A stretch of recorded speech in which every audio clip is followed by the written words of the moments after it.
General Sarah Chen stood in what used to be the heart of New Delhi. The city that once held 20 million people now sat silent under a gray sky. Radiation detectors on her suit beeped steadily, measuring the poison that soaked into every stone and beam.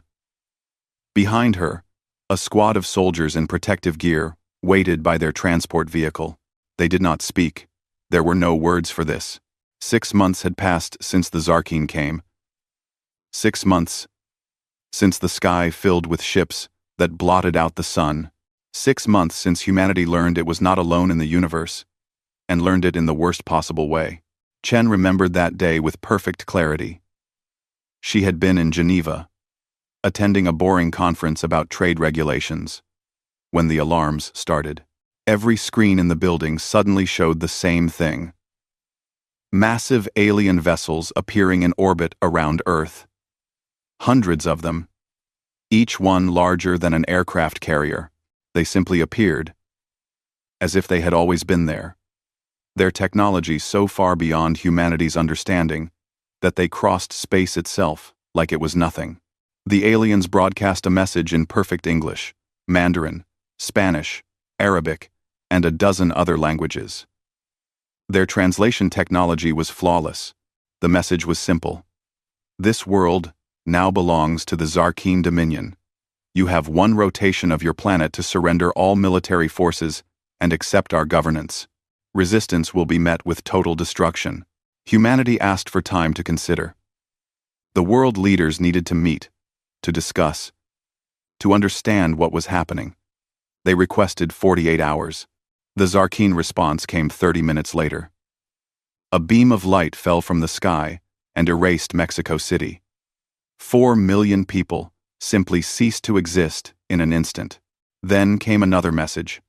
You have the time we gave you. Not 1 second more. The governments of Earth scrambled. Some wanted to surrender immediately. Some wanted to fight. Some simply collapsed in despair. While politicians argued, the deadline ticked away. When Earth's rotation brought the deadline to its end, humanity had not yet given a formal answer. The Zarkeen began their attack. 23 cities died in the first day. The aliens targeted the largest population centers with surgical precision: New Delhi, Tokyo, Lagos, Sao Paulo, New York, Cairo, Shanghai, Los Angeles, Mumbai, Moscow, and more. Each one hit with weapons that turned matter into energy. The death toll climbed so fast that counting became meaningless. 4.2 billion people died in 72 hours. But something happened that the Zarkeen did not expect. Humanity did not surrender. Instead, something ancient and terrible woke up inside the human species. Every petty conflict, every old hatred, every national rivalry suddenly meant nothing. The fractured nations of Earth looked at their burning world and made a choice. They chose each other. They chose to stand together. They chose to fight. And humanity had been preparing for this day, though they did not know it would come so soon. For 60 years, Earth's space programs had been building, mining operations on the Moon and Mars, research stations throughout the solar system, massive vessels that were officially listed as colony transports and industrial platforms. The public saw peaceful exploration. The military saw something else. A fleet, waiting to be activated. When the Zarkeen attacked, codes were transmitted across the solar system. The colony ships opened their hulls to reveal weapon systems. The mining stations activated drives that pushed them to speeds no civilian craft should reach. The research platforms deployed fighter wings that had been built in secret facilities on the far side of the Moon. Earth had been quietly preparing for hostile contact for decades. The governments had hoped they would never need these weapons. They had hoped first contact would be peaceful. They had been wrong. The battle for Earth lasted 6 weeks. The Zarkeen had superior technology, but humanity had numbers, desperation, and intimate knowledge of their own solar system. Human commanders used tactics the aliens had never seen. Ships pretended to be destroyed, then activated again to strike from unexpected angles. Fighters hid in the debris fields and asteroid belts. Weapons that seemed primitive by galactic standards were used in ways the Zarkeen could not predict. The human fleet could not win, but they did not need to win. They just needed to hurt the enemy badly enough that the cost became too high. After 6 weeks of brutal fighting, with half their fleet destroyed and supplies running low across hostile space, the Zarkeen retreated. They jumped back into whatever dimension they used for faster-than-light travel and left Earth behind. But the damage was done. A third of humanity lay dead. The survivors inherited a wounded world. Chen stepped over a pile of rubble that might have once been someone's home. Her boots crunched on glass that had melted and reformed into strange shapes. She reached the memorial site her team had prepared. A flat area had been cleared, and on it stood a simple monument. A black stone wall with names carved into its surface. 4.2 billion names. The wall stretched for miles in every direction, and it was not yet complete. It would take years to carve all the names. She found the section she was looking for. Her hand reached out and traced the letters. Amanda Chen, age 14. Her daughter had been in Shanghai. When the beam fell, there had been no warning. No time to run. No chance to say goodbye. One moment, Amanda had been messaging her mother about a school project. The next moment, she was gone. Chen did not cry. She had no tears left. She had cried them all in the first weeks. Now, there was only purpose. A voice spoke behind her. "General, the transport is ready. The council is waiting." Chen turned to see Captain Rodriguez, her aide. The young man looked tired. Everyone looked tired these days. Sleep came hard when the sky had proven to be full of enemies. "Tell them I'm on my way," Chen said. The flight to Geneva took 2 hours. The city had survived the initial attack, though the nearby mountains were scarred by a near miss that had vaporized Lake Geneva. The water was slowly returning, fed by rivers and rain, but the ecosystem would take generations to recover. The Unified Earth Command had set up headquarters in the deep bunkers beneath the old United Nations building. The organization that had once struggled to get nations to agree on trade policy now commanded the combined military forces of an entire species. Necessity had accomplished what decades of diplomacy could not. Chen descended into the bunkers, passing through multiple security checkpoints. Armed guards stood at every junction. Humanity had learned that the universe was hostile. They would not be caught, unprepared, again. The council chamber was a large room with a circular table. Seated around it were representatives from every major nation and military force on Earth. The fragile unity that had formed during the invasion had been carefully maintained. Everyone understood that division, now, meant extinction. Chen took her place at the table. On the screen behind her, data scrolled past. Intelligence reports, intercepted communications, astronomical observations. For 6 months, every telescope and listening post had been pointed at the stars, searching for any sign of the enemy. They had found something. "Members of the Council," Chen began. "We have successfully decoded the Zarkeen communication protocols. Our computer scientists used the transmissions they made during the invasion as a baseline. It took 6 months, but we can now understand their language." She pressed a button, and the screen changed to show lines of translated text. "These are military dispatches from the Zarkeen fleet during their retreat. They confirm what we suspected. The attack on Earth was not a rogue military action. It came from the highest levels of their government. The Dominion High Council ordered the invasion. They believed we were a young species that could be easily conquered and absorbed into their empire." Though murmurs ran around the table, Chen continued, "More importantly, we have identified the specific council members who gave the authorization. There were 12 of them. Their names, positions, and last known locations are all in the database. We know who they are. We know where they live." A Russian general leaned forward. "What are you proposing, General Chen?" Chen took a deep breath. This was the moment that would define humanity's future. "I am proposing Operation Reckoning. We have the fleet. We have the technology we captured from destroyed Zarkeen ships. We have reverse-engineered their faster-than-light drives. We can now travel to the stars." She paused. "I propose we hunt down every single council member who ordered the death of our people. I propose we bring them to justice for what they did to Earth." The chamber erupted. Some voices called out in agreement. Others raised concerns. The debate raged for hours. Some argued that humanity should focus on rebuilding, not revenge. Others pointed out that if Earth did not respond with strength, they would be seen as weak, and other species might attack them in the future. The Chinese representative stood. "We must ask ourselves, what are we? Are we victims who hide and hope we are never hurt again? Or are we survivors who make sure no one ever dares to hurt us again?" The Indian delegate added, 4 billion of our people are dead. If we do nothing, their deaths mean nothing. If we act, we send a message to the entire galaxy.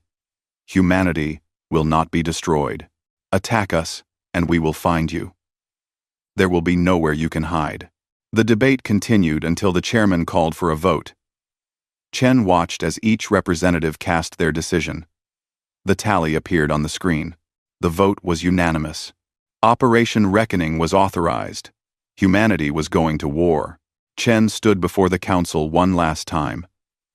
"Understand what we are committing to. This will not be quick. It will not be easy. The Zarkeen Dominion spans hundreds of worlds. They have allies and vassals throughout their region of space. We will be fighting on their territory, using technology we barely understand, against enemies we have never seen before." She looked around the table, meeting each person's eyes. "But we will do this.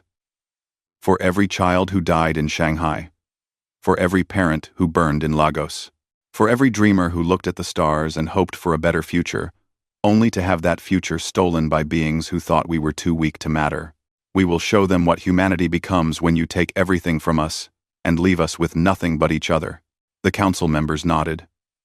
There was no joy in their faces, no eagerness for battle. They all knew the cost of war.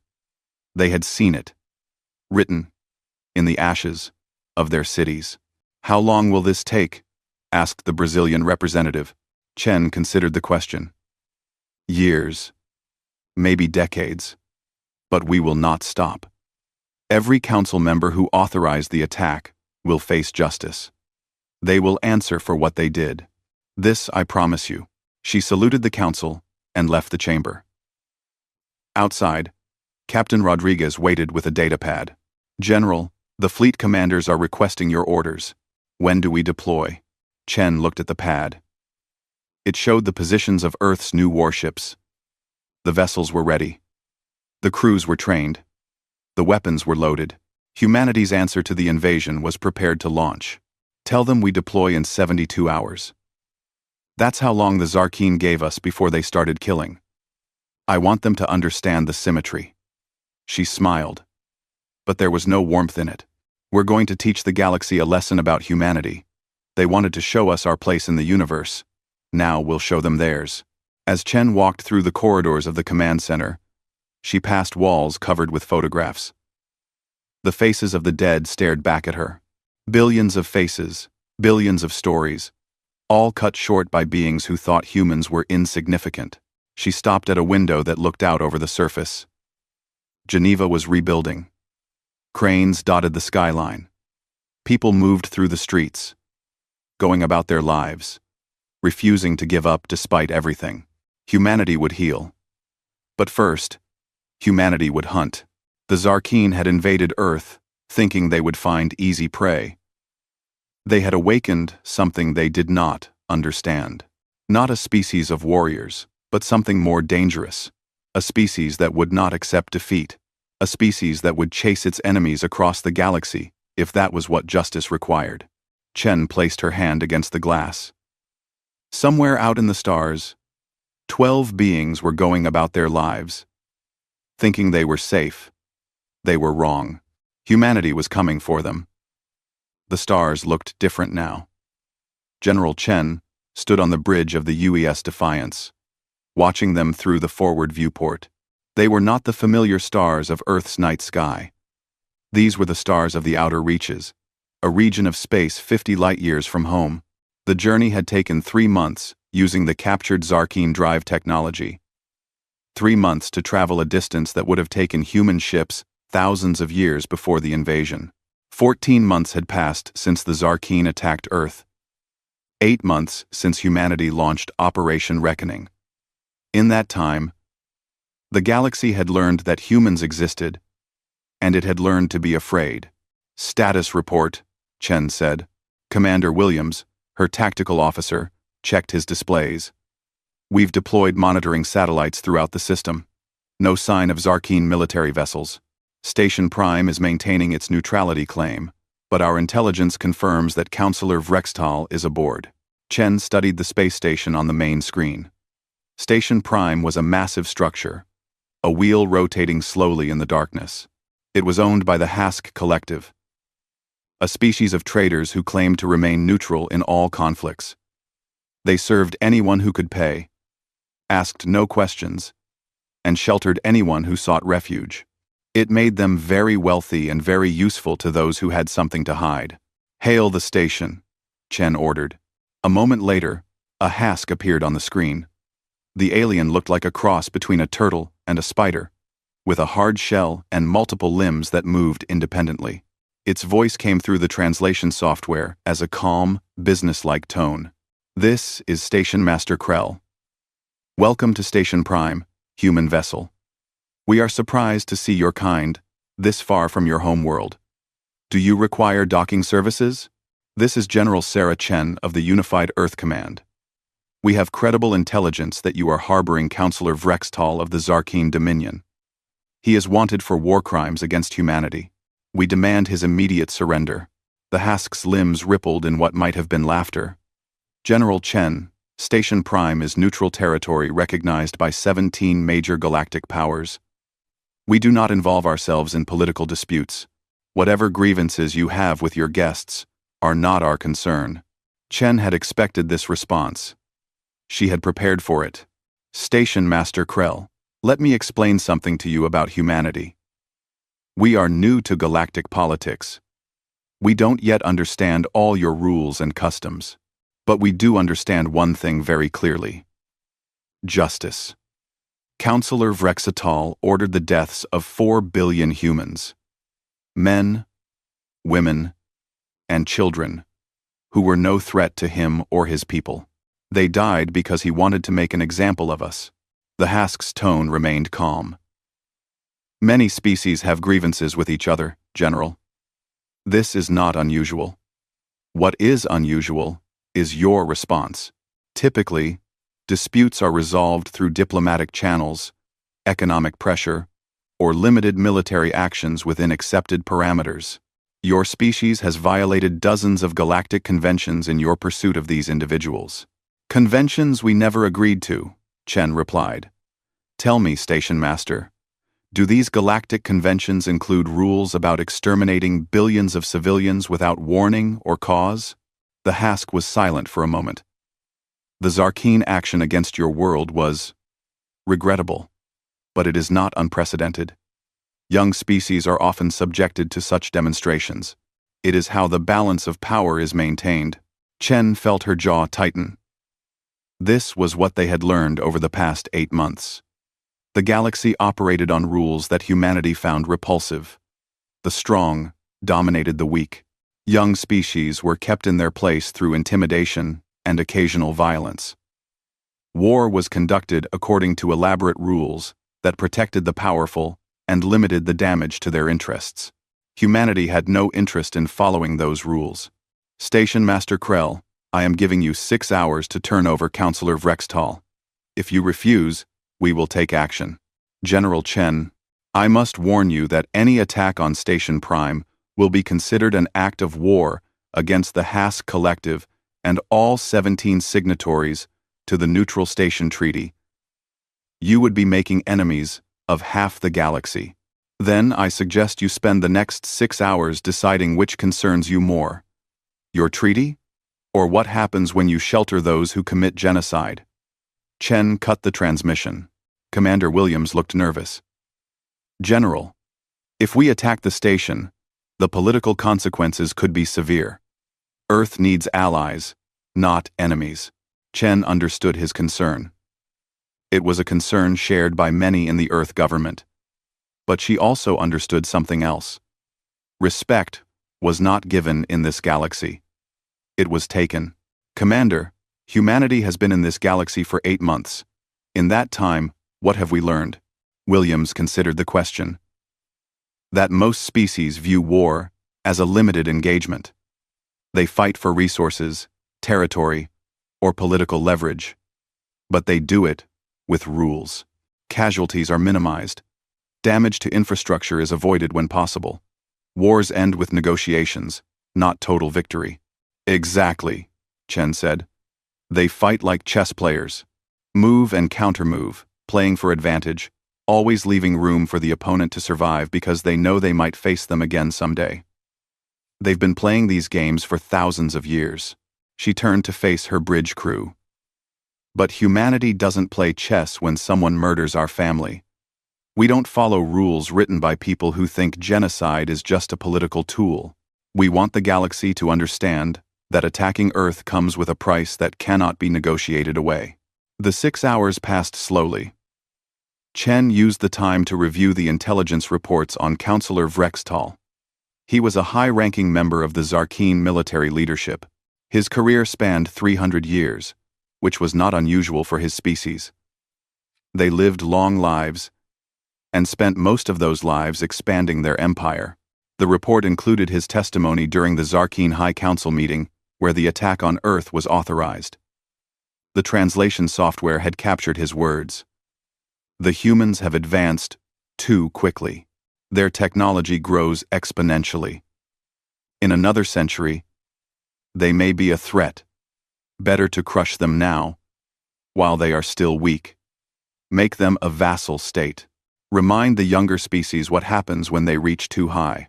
Reading those words, Chen felt the old anger rise up. 4 billion people had died because these beings saw humanity's potential and decided to crush it before it could bloom. At hour 5, Station Master Krell contacted her again.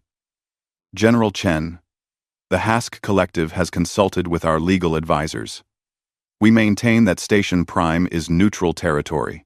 However, in the interest of avoiding unnecessary conflict, we are willing to negotiate the transfer of Counselor Vrextal in exchange for appropriate compensation. We don't negotiate with those who shelter war criminals, Chen replied. You have 1 hour. The hour ticked away. Chen ordered her fleet into position. 5 warships surrounded Station Prime, weapons armed and targeting systems locked. At hour 6, Chen broadcast a message on all frequencies. Every ship in the system would hear it. Every station and settlement within range would receive it. She wanted the galaxy to hear what came next. This is General Sarah Chen of the Unified Earth Command. Station Prime has refused to surrender a wanted war criminal. They believe their neutrality protects them. They believe we will follow the rules that govern galactic conflicts. They are wrong. She nodded to Commander Williams. Fire. But the weapons that fired were not the massive ship-killer missiles the galaxy expected. Instead, a single precise beam lanced out from the Defiance. It struck Station Prime with surgical accuracy, cutting through the station's hull like a laser through paper. The beam carved a path directly to the section where Counselor Vrextal was hiding, guided by intelligence so accurate that it might as well have been magic. The section of the station simply ceased to exist. Atmosphere vented into space for a few seconds before emergency bulkheads sealed. The rest of Station Prime remained intact and functional. Not a single other section was damaged. No other casualties were inflicted. Boarding teams, move in, Chen ordered. Human soldiers in powered armor launched from the Defiance and crossed to Station Prime. They entered through the breach and found Counselor Vrextal floating in a small pocket of air, his personal shield generator keeping him alive in the vacuum. The soldiers grabbed him and brought him back to the ship. Chen's next broadcast went out across every communication channel humanity could access. Let it be known to all species. Earth is hunting those responsible for the invasion of our homeworld. We will follow them wherever they run. We will take them from wherever they hide. Neutrality is not a shield against justice.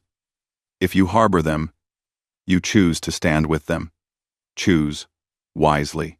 The galactic response was immediate and shocked. Humanity had just violated a treaty that had stood for 2,000 years. They had attacked a neutral station. They had done so with a precision that terrified military analysts across the galaxy. The humans had cut out exactly what they wanted and left everything else untouched. That level of accuracy should not have been possible. What the galaxy did not know was that humanity had spent the past months hacking into every computer system they could access. Human programmers had proven to be exceptionally good at breaking alien security. The precision strike had been possible because humanity knew the exact layout of Station Prime, had access to its sensor data, and had calculated the trajectory to the millimeter. Counselor Vrextal was brought before Chen in the ship's brig. The Zarkeen was a tall being, reptilian in appearance, with dark scales and multiple eyes. Even captured and restrained, he radiated arrogance. "You have made a terrible mistake, human," he said through the translator. "The Dominion will not allow this insult to stand. Your world will burn again. Aver, you will see." Chen pulled up a chair and sat down across from him. "Counselor, let me explain your situation. You are going to answer questions. Every question. We have your communication records.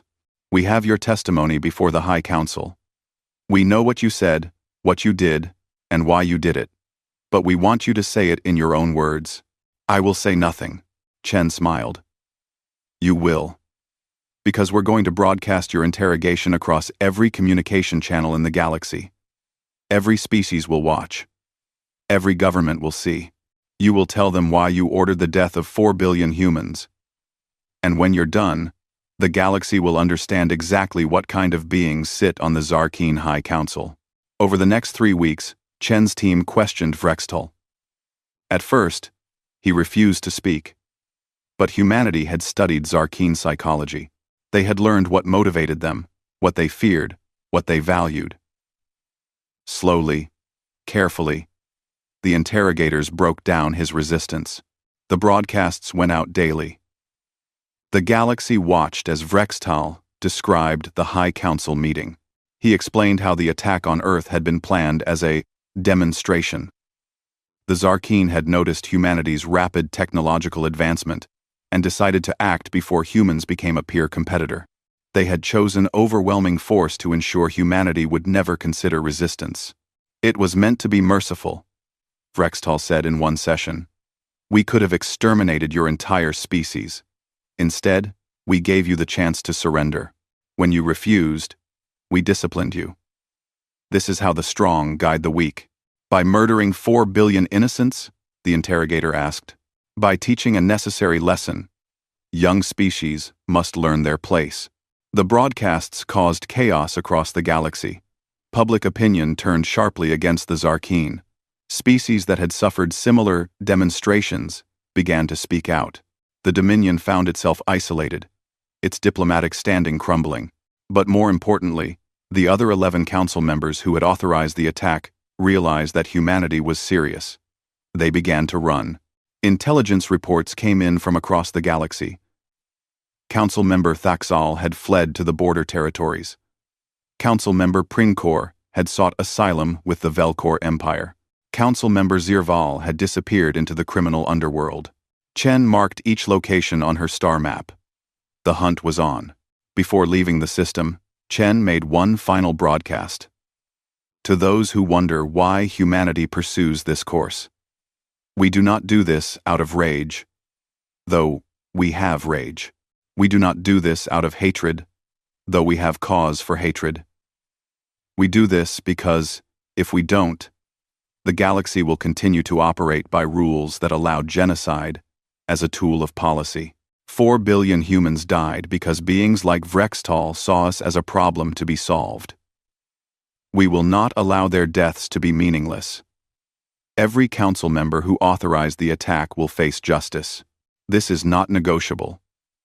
This is not subject to galactic law or convention. This is humanity's promise to itself and to the universe. The Defiance and her sister ships jumped back into faster-than-light travel, heading for the next target. Behind them, the galaxy buzzed with conversation and speculation. A new power had emerged, and it played by different rules. The Helios Nexus was supposed to be humanity's grave. That was what the Zarkeen Dominion had planned. That was what their allies believed would happen. 4 fleets from 4 different species had gathered in this remote system, waiting for the human ships to arrive. They did not have to wait long. General Chen stood on the bridge of the Defiance, studying the tactical display. Her fleet consisted of 20 warships, humanity's entire deep space offensive capability. Facing them were 80 vessels representing the Zarkeen Dominion, the Vroth Confederation, the Keltak Swarm, and the Morian Hegemony, 4-to-1 odds. The galaxy expected humanity to turn back. All ships, battle stations, Chen ordered. Execute Formation Theta. 18 months had passed since the invasion of Earth. 1 year since Operation Reckoning began. In that time, humanity had captured 3 more council members and driven the remaining 8 deeper into hiding. The galaxy was learning that humans kept their promises, but the Dominion had finally decided to make a stand. They had called in old alliances and made new promises. 4 species had answered the call, bringing their fleets to stop the human advance. The propaganda broadcasts from the Dominion painted it as a defensive action, a coalition of civilized species standing against human aggression. Chen knew the truth was more complicated. The Vroth had territorial disputes with humanity's expanding sphere of influence. The Keltak were traditional allies of the Zarkeen. The Morians were opportunists who sensed a chance to curry favor with a major power. None of them had come because they believed in the Zarkeen cause. They had come because they believed humanity could be stopped with sufficient force. They were about to learn otherwise. General, receiving a transmission from the Allied fleet, Commander Williams reported. Audio only. Put it through. A voice spoke. Translated into English by the communication software. Chen recognized it as Zarkeen. Human Commander. This is Fleet Master Korval of the Zarkeen Dominion. You are outnumbered and outgunned. Your hunt ends here. Turn back now, and your ships will be allowed to leave. Continue forward, and we will destroy you. Chen considered her response carefully. She knew this conversation was being monitored by intelligence services across multiple species. Her words would be analyzed and debated for years to come. Fleet Master Korval, this is General Sarah Chen. I appreciate your offer, but I'm afraid we must decline. You see, somewhere in your fleet, or nearby, there are individuals we have come to collect. Council members who authorized the murder of 4 billion humans. We will not leave without them. Then, you will not leave at all, Korval replied. Your species has violated every principle of civilized warfare. You have attacked neutral stations. You have ignored diplomatic protocols. You have hunted members of a sovereign government across the galaxy. This ends today. You're right about one thing, Chen said. This does end today. But not the way you think. She cut the transmission and turned to her crew. All ships. Activate combat protocols. Authorization. Chen Delta. 7. Across the human fleet, something changed. The ships had been moving in standard formations, their weapons armed, but their systems operating within normal parameters. Now they shifted into something the galaxy had never seen before. Humanity's secret weapon was not a new gun or a more powerful reactor. It was coordination. While other species had artificial intelligence that handled basic ship functions, they feared giving too much control to machines. Wars in their past had taught them that AI could not be trusted with weapons. Humanity had reached a different conclusion. Human military AI did not replace commanders. It enhanced them. Every ship in Chen's fleet was connected through a network that operated faster than thought. Tactical data flowed between vessels in microseconds. The AI coordinated movements, predicted enemy actions, and calculated firing solutions, while human commanders made the strategic decisions. The result was a fleet that moved like a single organism. Enemy fleet is advancing, Williams reported. They're maintaining standard engagement spacing. Chen watched the tactical display. The Allied fleet was moving in a formation that made sense according to centuries of galactic military doctrine. Each ship maintained distance from its neighbors to avoid collateral damage. Their weapon systems were optimized for long-range bombardment. They expected a traditional engagement, ships trading fire at maximum range, shields absorbing damage until one side's defense failed. Close to weapons range, Chen ordered. Maximum speed. The human fleet accelerated. The Allied commanders must have been confused. Standard doctrine called for maintaining distance, using range as a defensive measure. The humans were doing the opposite. Enemy fleet opening fire, Williams said. Multiple missile launches detected. Hundreds of projectiles crossed the distance between the fleets. The missiles were smart weapons, each one capable of tracking and adjusting its course. Against a normal fleet, they would have been devastating. The human ships began to dance. It was the only word that fit. The vessels moved in patterns that seemed impossible. They jinked and weaved through the incoming fire.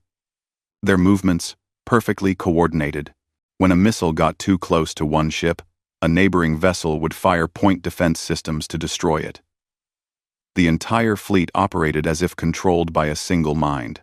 Not a single missile found its target. The Allied fleet tried to adjust, launching more missiles, activating energy weapons. The human ships continued their advance, closing the distance at speeds that pushed their engines to the limit. Chen's tactical AI calculated trajectories, predicted enemy fire patterns, and adjusted course a dozen times per second. Entering optimal firing range, Williams announced. All ships, Alpha strike on my mark, Chen said. Target the Vroth vessels. 3, 2, 1. Mark. 20 human ships fired as one. Their weapons were not as powerful as the massive guns on Zarkeen battleships, but they did not need to be. The coordinated fire focused on a single point, overwhelming shields through sheer concentration of force. 3 Vroth ships exploded in rapid succession. The Allied fleet tried to scatter, to break formation and create distance. But the human ships pursued like wolves after prey. They split into smaller groups, each one moving with perfect coordination. One group would draw enemy fire while another attacked from an unexpected angle. They used the debris from destroyed ships as cover. They executed maneuvers that should have required minutes of calculation in the space of seconds. Fleet Master Corval must have realized what was happening. His ships began broadcasting on all frequencies, calling for the human fleet to honor the rules of engagement, to allow disabled ships to withdraw, to accept surrender when offered. Chen ignored the requests. This was not a fight for territory or resources. This was a message. General, Commander Williams said quietly. We're receiving distress signals from several enemy vessels. They're requesting mercy. Chen felt the weight of the decision. She was not a monster. She did not enjoy killing. But she also understood that mercy shown too early would be seen as weakness. Broadcast on all channels, she ordered. This is General Chen to the Allied fleet.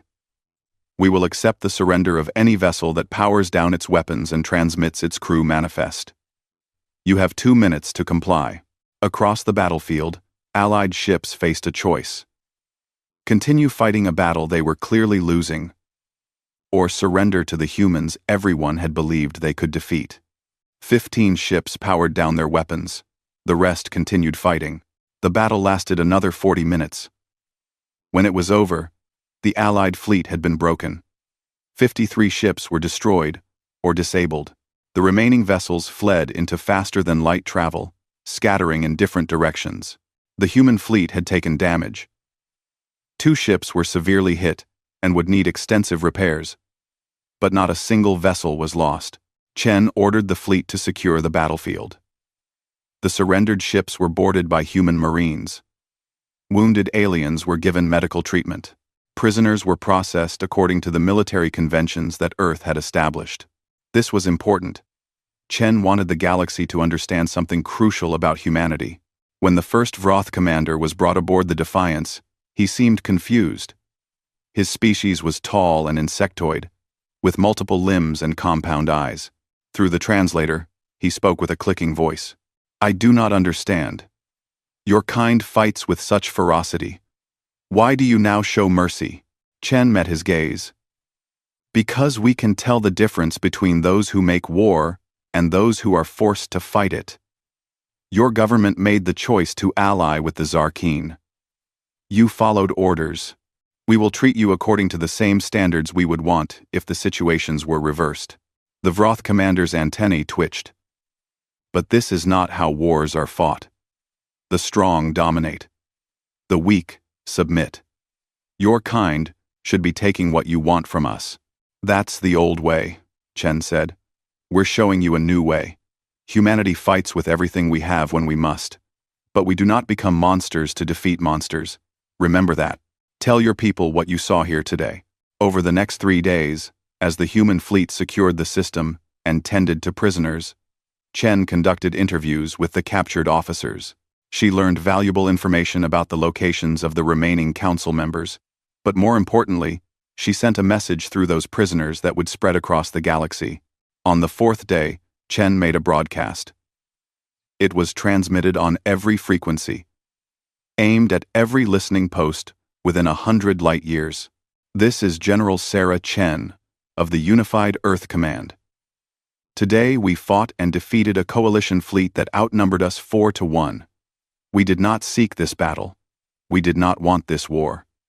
But when the Zarkeen Dominion chose to murder 4 billion humans, they set us on a path we cannot turn away from." She paused, letting the words sink in.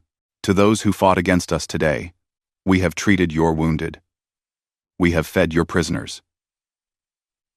We will return them to your governments as soon as arrangements can be made. We do this not because you deserve mercy, but because this is who humanity chooses to be. We will not become the monsters who attacked our world." Another pause. To the Zarkeen Council members who still hide. "We are coming. Every ally you call will fail you. Every fortress you hide behind will fall. Every day you run is just another day until we find you. You wanted to teach us our place in the galaxy. Thank you for the lesson. Now we'll teach you yours." Chen cut the transmission.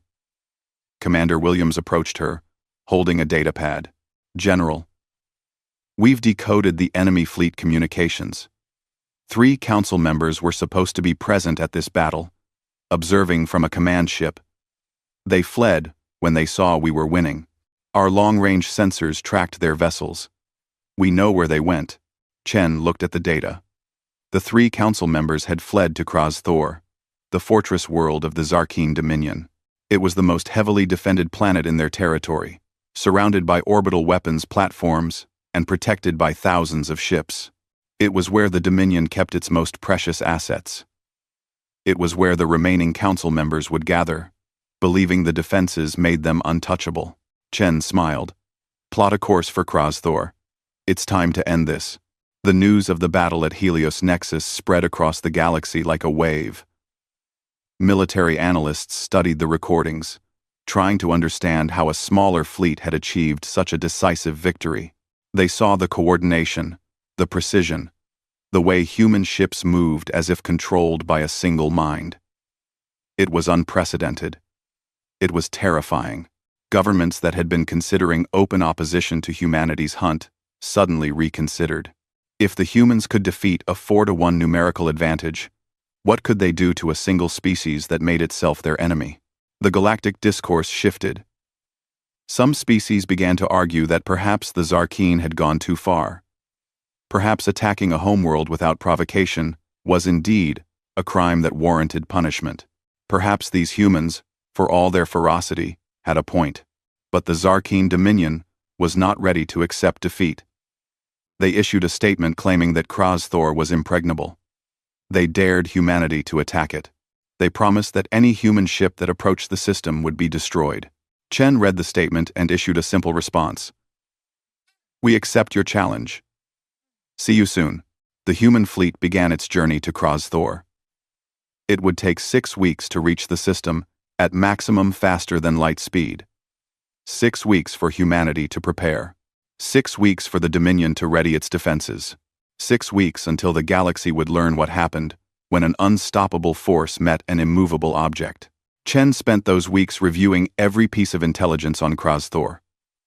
The planet's defenses, its garrison, its supplies, the psychology of its defenders. She studied everything, looking for the weakness that every fortress possessed, and slowly, a plan formed in her mind. A plan that did not rely on superior weapons or overwhelming force. A plan that relied on the one thing humanity understood better than any species in the galaxy: the power of truth. Krozthor hung in space like a dark jewel. Orbital platforms surrounded the planet in 3 concentric rings, each one bristling with weapons capable of destroying capital ships. The surface was covered with bunkers, command centers, and garrison facilities housing 2 million Zarkeen soldiers. It had never been conquered. In 3,000 years of Dominion history, no enemy had ever breached Krozthor's defenses. General Chen stood on the bridge of the Defiance, watching the fortress world on her display. 22 months had passed since the invasion of Earth. 14 months since Operation Reckoning began. 7 council members had been captured. 3 more had died resisting arrest. The final 2 were on Krozthor, hiding behind the most powerful military installation in this region of the galaxy. All ships, establish blockade positions, Chen ordered. Activate jamming systems. The human fleet spread out around the system, creating a sphere of coverage that ensured nothing could leave without detection. Communication jammers activated, cutting Krozthor off from the rest of the galaxy. No messages would get in or out unless humanity allowed it. For 3 days, nothing happened. The Zarkeen watched from their fortress, expecting an attack that never came. They sent probing attacks with fighters and missiles, testing the human defenses. Each time, the attacks were repelled with minimal effort. The humans were not there to fight. Not yet. On the 4th day, Chen sent a message to Krozthor. It was broadcast on all frequencies, aimed at every receiver on the planet and orbital stations. People of Krozthor, this is General Sarah Chen of the Unified Earth Command. We have come for 2 individuals, Council Member Thexnar and Council Member Vril OK. These beings authorized an unprovoked attack on Earth that resulted in the deaths of 4 billion humans. We are here to bring them to justice. The message continued. We do not wish to harm you. We do not wish to destroy your world. We only want the 2 individuals responsible. Surrender them to us, and this ends peacefully. Refuse, and we will take them by force. The response from the Dominion was predictable. Military Governor Zelmak, the commanding officer of Krozthor, sent a reply dripping with contempt. Human General, your threats are meaningless. Krozthor has stood for 3 millennia. Your small fleet cannot breach our defenses. You have achieved some victories against lesser opponents, but now you face the full might of the Dominion. Leave now, or be destroyed. Chen had expected this response. She sent another message, but this one was different. This one included video. The broadcast showed Earth. Not Earth as it was before the invasion, but Earth as it existed now. The footage was carefully curated to show maximum impact. Ruined cities, their buildings melted by orbital bombardment. Mass graves being excavated. Row after row of bodies. Hospitals overflowing with radiation victims. Children orphaned by the attack. Their eyes empty of hope. The narration was simple. This is what Council Member Thexnar authorized. This is what Council Member Vril OK approved. 4 billion people who had done nothing to threaten the Dominion. 4 billion lives ended because your leaders wanted to teach a lesson to a young species. The broadcast went out every day for a week. Different footage, different stories, but the same message. This is what your leaders did. This is who you are protecting. The Zarkeen military tried to jam the broadcasts, but human technology had been specifically designed to counter their jamming. Every soldier, every civilian, every being on Kraz Thor saw the images of Earth's devastation. They heard the stories of families torn apart. They listened to the recorded testimony of Counselor Vrexatal, explaining in his own words how the attack had been planned. On day 12 of the siege, Chen broadcast Vrexatal's most damning statement. It was not about defense. It was not about resources. It was about making sure the younger species remembered their place. We chose Earth because they were advancing too quickly, becoming too confident. They needed to be reminded that the old powers still rule. The reaction on Kraz Thor was immediate. The military forces remained loyal, but questions began to spread among the civilian population. The Dominion had always portrayed itself as a civilizing force, bringing order to chaotic regions of space. But the footage from Earth showed something different. It showed cruelty without purpose, violence without justification. Chen continued the broadcast campaign. But she also sent a second message, this one specifically targeting the military garrison. Soldiers of Kraz Thor, we know you are following orders. We know you did not make the decision to attack Earth, but you now face a choice. Your leaders brought this war to our doorstep. They killed our families. And they did it, believing we would submit. We did not submit. We are here, and we will not leave until justice is served. She paused. We do not want to fight you, but we will if we must. Ask yourselves, is protecting 2 council members worth dying for? Is defending beings who ordered genocide a cause worth your lives? The psychological warfare continued. Every day brought new broadcasts. Survivors from Earth telling their stories. Footage of human rebuilding efforts, showing a species that refused to give up. Intercepted communications from the High Council, proving that the attack had been calculated and deliberate. On day 18, something changed. A message came from Kraz Thor, encrypted and sent on a narrow beam to avoid detection by Dominion security. This is Colonel Darnax of the Garrison Security Force. We have been listening to your broadcasts. Many of us have questions about the attack on your world. Can you guarantee safe passage for representatives who wish to meet with you? Chen felt a surge of hope. This was the moment she had been working toward. Colonel Darnax, you have my word as a commanding officer. Any representatives you send will be treated with respect and returned safely, regardless of what you decide. 3 days later, a small shuttle left Kraz Thor and approached the human fleet. Chen met the Zarkeen delegation in a conference room aboard the Defiance. There were 5 of them, all military officers of various ranks. They looked nervous. Colonel Darnax spoke first. General Chen, we come seeking truth. The broadcasts you have shown contradict what our government has told us. We need to understand what really happened. For the next 6 hours, Chen walked them through the entire timeline. The unprovoked appearance of the Zarkeen fleet, the demand for immediate surrender, the destruction of Mexico City as a demonstration, the wholesale slaughter that followed when Earth asked for time to respond. She showed them communication intercepts, battle logs, medical records. She showed them everything, holding nothing back. The Zarkeen officers sat in silence, processing what they were seeing. Finally, Darnax spoke. This was not a military operation. This was mass murder. Yes, Chen said simply. Our government told us Earth was a threat. That you were developing weapons that could destabilize the region. That the attack was preventative. Chen shook her head. We had no weapons that could threaten the Dominion. We had barely left our own solar system. We were exploring, learning, hoping to make peaceful contact with other species. Instead, we found beings who decided we needed to be crushed before we could become competitors. Darnax looked at his fellow officers. What do you want from us? I want you to go back to Kraz Thor and tell your people the truth. Let them decide for themselves whether protecting council members Thexnar and Vril is worth defending. The choice is yours to make. Number 4. Number 4. The officers returned to Krozthor.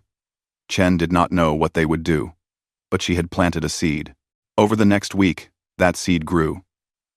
Discontent spread through the garrison. Soldiers who had believed they were defending the Dominion against aggressors now questioned whether they were actually protecting war criminals. Officers who had followed orders without question began to wonder whether those orders had been just.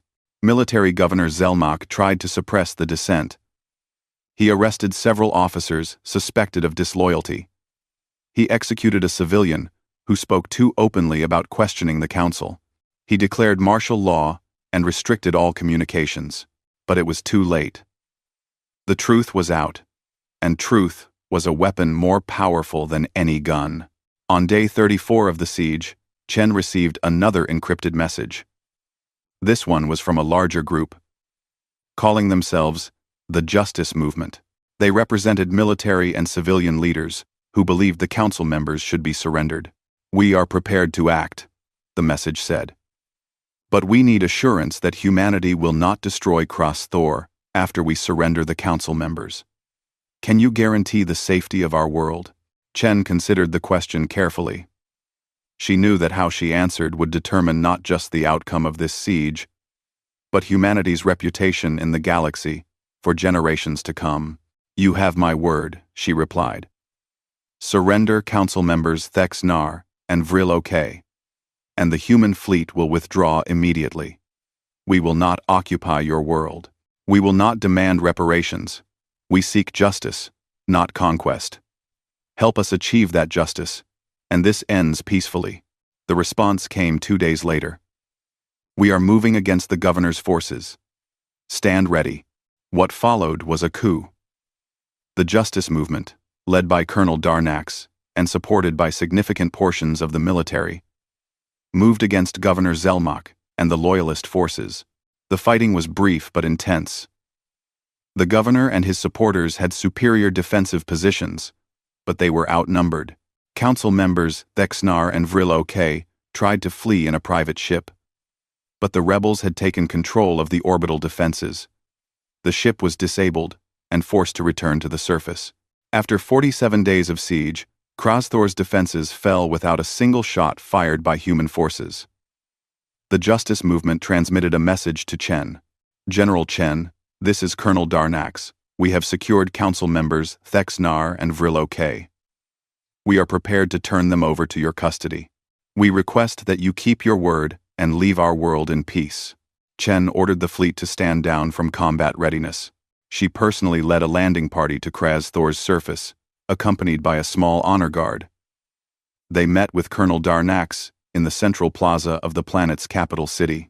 Thousands of Zarkeen watched as the two council members were brought forward in restraints. Thexnar and Vril OK both looked defiant, their reptilian features set in expressions of contempt. "This is a betrayal," Thexnar hissed. "You hand us over to these primitives? You dishonor the Dominion." "That's..." Colonel Darnax stepped forward. "No, council member. You dishonored the Dominion when you ordered the massacre of billions. You dishonored us when you hid behind our soldiers instead of facing justice. The humans are right. You are criminals, and criminals must face consequences." Chen accepted custody of the two council members. She turned to address the assembled crowd. Her words translated for all to hear. "People of Krozthor, today you have shown the galaxy something important. You have shown that justice matters more than loyalty to corrupt leaders. You have shown that truth can overcome propaganda. You have shown courage in the face of difficult choices." She gestured to the two captured council members. "These beings ordered the deaths of 4 billion humans. They did it casually, as if our lives meant nothing. But because of your actions today, they will face trial. They will answer for what they did. And the galaxy will see that no one is above justice." Chen paused. "As promised, the human fleet will now withdraw. We came for these two individuals, and you have given them to us. We have no quarrel with your people. We hope that in the future, when humanity and the Zarkeen Dominion meet again, it will be as equals, not as enemies." The human landing party returned to their ships, bringing the two council members with them. True to her word, Chen ordered the fleet to leave the system immediately.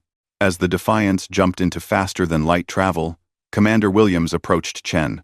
"General, we've received a message from Earth.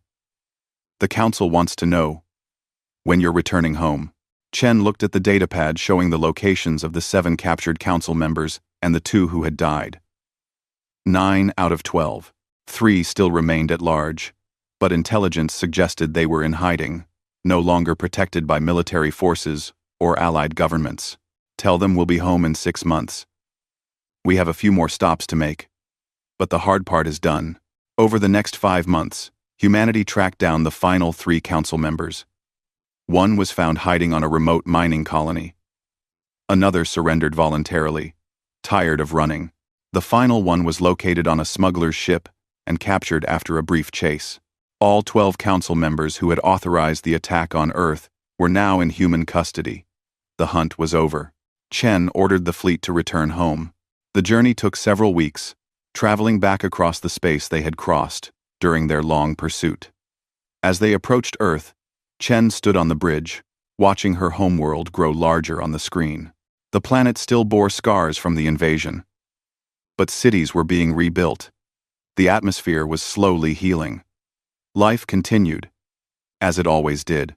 Humanity had hunted across the galaxy, fought against superior numbers, besieged an impregnable fortress, and achieved their goal without losing themselves in the process. They had proven that justice could be pursued without becoming the very thing they opposed. The Defiance entered orbit around Earth to a hero's welcome. But Chen felt no triumph, only relief. The war was over. The hunt was complete. Now came the final act, bringing the Council members to trial before the entire galaxy. The Galactic Concordat Assembly Hall was the largest diplomatic space in known civilization. It could hold representatives from 300 species, each in environments suited to their biology. The hall had witnessed treaties that ended centuries of war, agreements that opened new trade routes, and declarations that changed the balance of power across thousands of light years. It had never witnessed anything like this. General Sarah Chen walked through the main entrance, flanked by human security personnel. Behind her, in specially designed containment units that maintained security while allowing visibility, came the 12 Zarkeen Council members. The beings who had ordered the deaths of 4 billion humans were being brought to trial before the entire galaxy. 28 months had passed since the invasion of Earth. 16 months since humanity began Operation Reckoning. The hunt was over. Now came the judgment.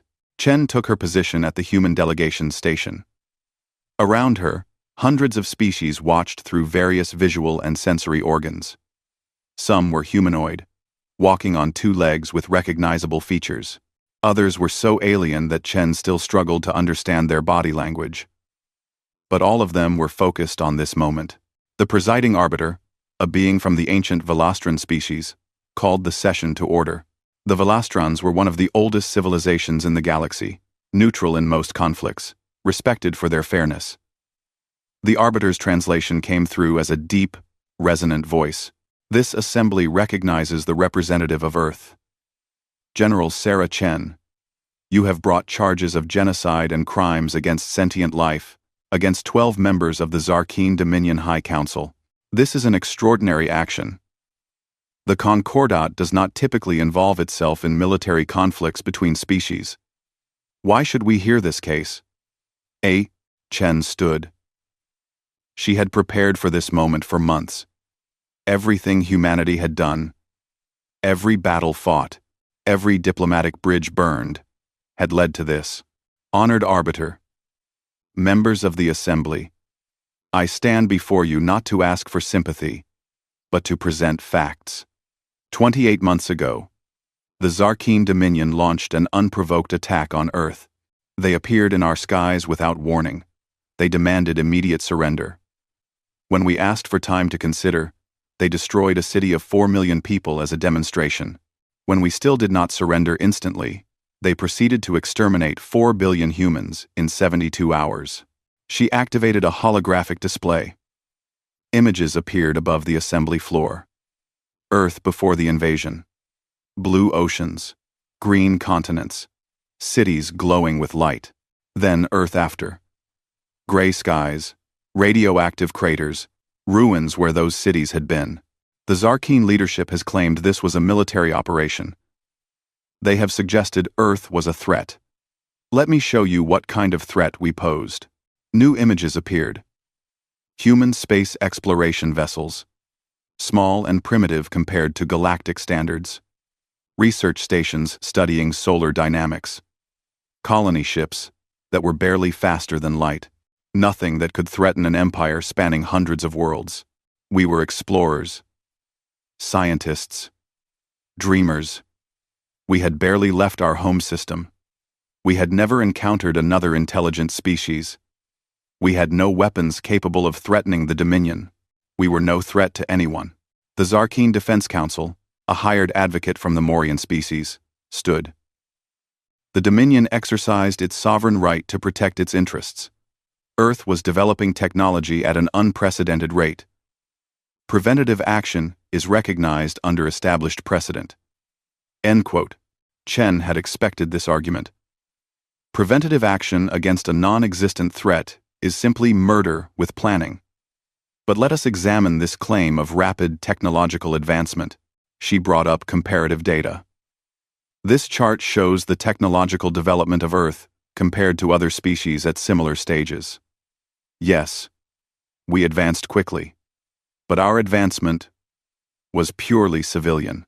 Better computers, faster ships, more efficient energy systems, nothing military, nothing that could harm the Dominion.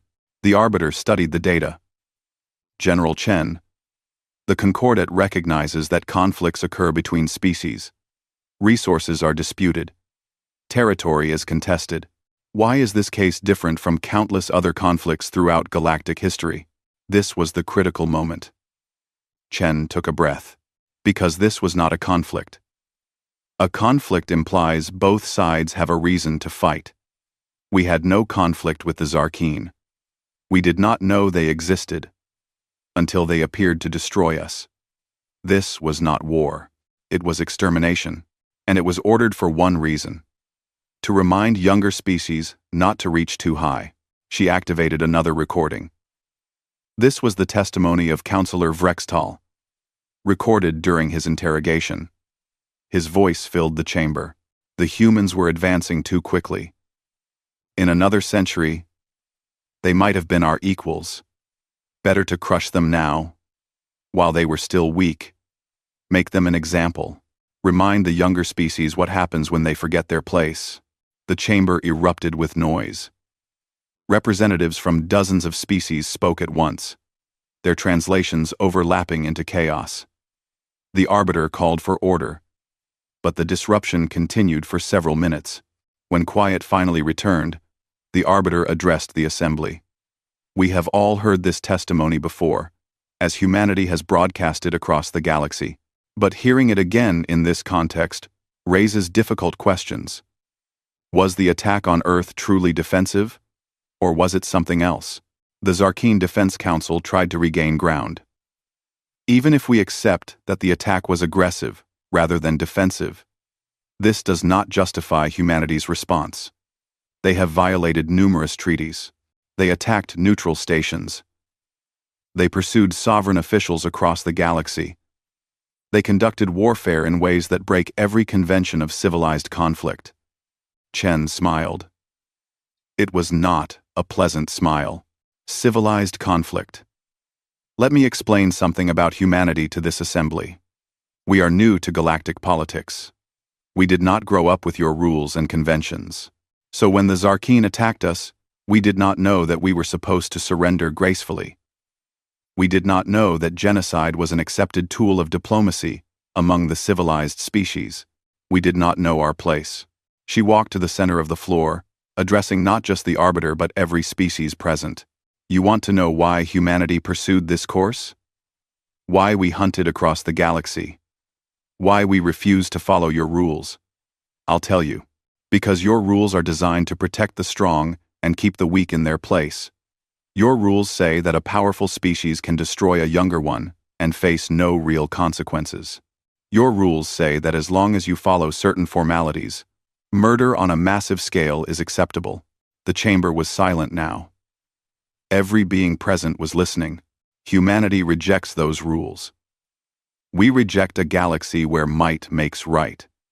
We reject a civilization where the old powers can crush the young to maintain their dominance. And most importantly, we reject the idea that the deaths of 4 billion humans should be dismissed as just another conflict. The Morian Defense Council objected. The human representative is making speeches, not presenting evidence. The Dominion's actions were harsh, yes, but they were within the established parameters of power projection. This is how the galaxy has operated for millennia. Then the galaxy has been wrong for millennia, Chen shot back. And if this assembly refuses to recognize that, then humanity will continue to operate outside your system. We will be the ones who remind the powerful that actions have consequences. The arbiter raised a hand, calling for calm. General Chen, threats do not serve your cause. Please present your formal case. Chen nodded and returned to her station. For the next 6 hours, she walked the assembly through the evidence.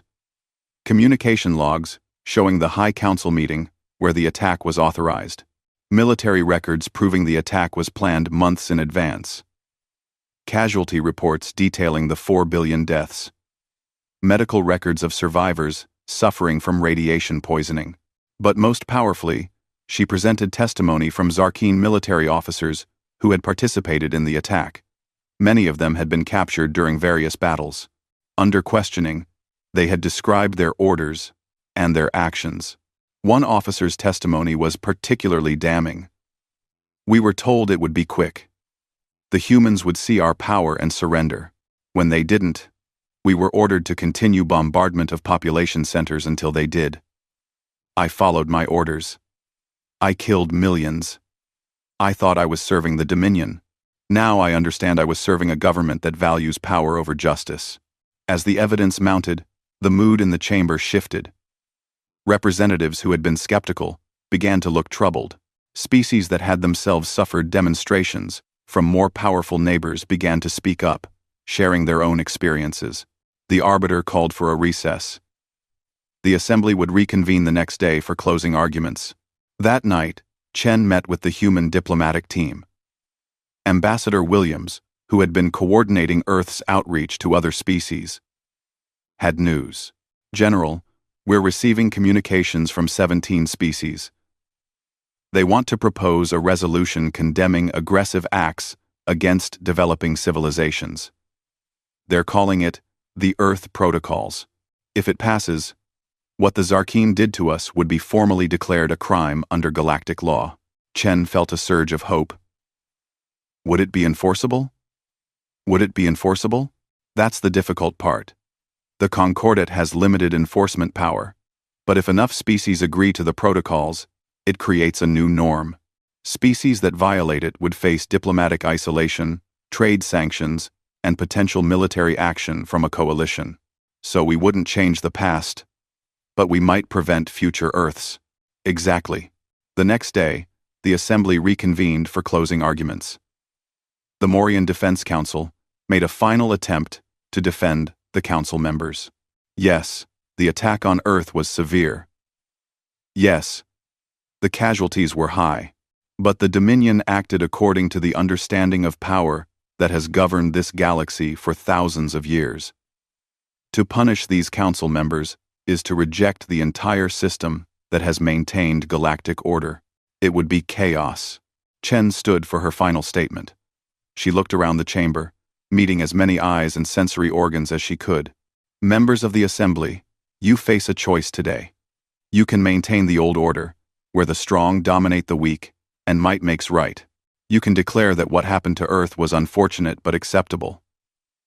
You can send humanity home with these council members and tell us to follow your rules in the future. She paused. Or you can recognize that the old order failed. It failed 4 billion humans who died for no reason other than existing and growing. It failed every species that has been crushed under the boot of a more powerful neighbor. It failed the very ideals that this Concordat claims to represent. Chen walked to where the 12 Zarkeen council members sat in their containment units. She looked at each one. These beings decided that human lives were worth less than their political convenience. They decided that our hopes and dreams were threats to be eliminated. They decided that a young species reaching for the stars needed to be taught a lesson. They were wrong. And if this assembly refuses to hold them accountable, then you are complicit in their crime. She returned to her station. I have presented evidence of genocide. I have shown premeditation. I have demonstrated that there was no justification for the attack. The only question remaining is whether this assembly has the courage to declare that such actions are wrong, regardless of who commits them or how powerful they are. Chen sat down. The chamber was silent for a long moment. The arbiter spoke. The assembly will now deliberate. Representatives may submit their judgments through secure channels. We will announce the verdict within 2 rotations. Those 2 rotations were the longest 48 hours of Chen's life. She waited in the human delegation's quarters, reviewing everything that had happened, wondering if she had done enough. When the assembly reconvened, the arbiter's first words sent relief flooding through her. After careful consideration of the evidence and testimony, the Galactic Concordate Assembly has reached a verdict. The 12 members of the Zarkeen High Council are found guilty of crimes against sentient life. The attack on Earth is declared an act of genocide, undertaken without justification or legal authority. The Zarkeen delegation erupted in protest, but the arbiter continued. Furthermore, the Assembly adopts the Earth Protocols, establishing new standards for interaction between species at different technological levels. Unprovoked attacks on developing civilizations are declared crimes under concordate law. Species that violate these protocols will face coordinated sanctions and potential military intervention. The arbiter turned to Chen. General Chen, humanity has requested that the convicted council members serve their sentences on Earth, participating in rebuilding efforts. This is an unusual request, but given the extraordinary nature of this case, the Assembly approves. The 12 council members will be remanded to human custody for a period of no less than 30 standard years. Chen stood and bowed. The human delegation thanks the Assembly for its wisdom and courage. As the session ended and representatives began to leave, dozens of species approached the human delegation. Some offered congratulations. Others expressed support for the Earth Protocols. A few quietly admitted that they had suffered similar attacks in their own histories and were glad to see the practice finally condemned. But Chen knew this was not really about the verdict or the protocols. It was about precedent. Humanity had shown the galaxy that the old rules could be challenged, that justice could be pursued even against overwhelming odds, that a young species could stand up to ancient powers and win. 3 weeks later, Chen stood on Earth, at the memorial wall bearing 4 billion names. The 12 Zarkeen Council members stood with her, now wearing work clothes instead of their formal robes. They were beginning their 30 years of service, required to help rebuild what they had destroyed. Chen found her daughter's name on the wall. She placed her hand on it, as she had many times before. A young reporter approached, recording the moment. General Chen, was it worth it? All the battles, all the political fights, all the risks? Was it worth it for revenge? Chen turned to face the camera. She wanted her words to be recorded, to be remembered. It was never revenge. Revenge is personal. Revenge is about making yourself feel better by hurting those who hurt you. What we did was not revenge. It was justice. Justice says that actions have consequences. Justice says that power does not excuse cruelty. Justice says that 4 billion lives matter, regardless of how weak or young their species might be. She looked up at the sky, where new space stations were being constructed, where exploration vessels were being prepared for launch. We went across the galaxy to make a promise that no one would ever again think humanity was easy prey. A promise that our children could look at the stars and see hope, not fear. A promise that the deaths of our people would mean something, would change something, would make the galaxy a little bit better. The reporter asked one more question. What's next for humanity? Chen smiled. And this time, it was genuine. We go back to dreaming. We go back to exploring. We go back to being the species we were before the invasion, the ones who looked at the stars with wonder. But we do it with the knowledge that we can protect ourselves, that we can stand with any species in the galaxy as equals. She turned to walk away, then paused, and looked back at the camera one final time. The Zarkeen attacked Earth because they thought we needed to learn our place in the universe. They were right about one thing. We did need to learn our place. We learned that our place is wherever we choose to make it. We learned that humanity bows to no one. We learned that when you push us, we push back harder. And most importantly, we learned that we can become stronger without becoming monsters. Chen walked away from the memorial, past the council members who would spend decades atoning for their crime, toward the transport that would take her to the new United Earth Command headquarters. There was work to be done, ships to build, treaties to negotiate, exploration missions to plan. The war was over. The hunt was complete. The trial was finished. But humanity's story was just beginning. Above Earth, in the orbital shipyards, the latest vessel was taking shape. It was not a warship, but an exploration vessel designed to travel to the far reaches of the galaxy. Its name, painted proudly across the hull, was visible even from the ground: UES New Dawn. Because that was what humanity had won through all the pain and struggle, not just justice for the past, but hope for the future. A future where Earth stood among the stars not as a victim or a conqueror, but as a species that had faced the darkness and emerged still believing in the light. The galaxy had tried to teach humanity its place.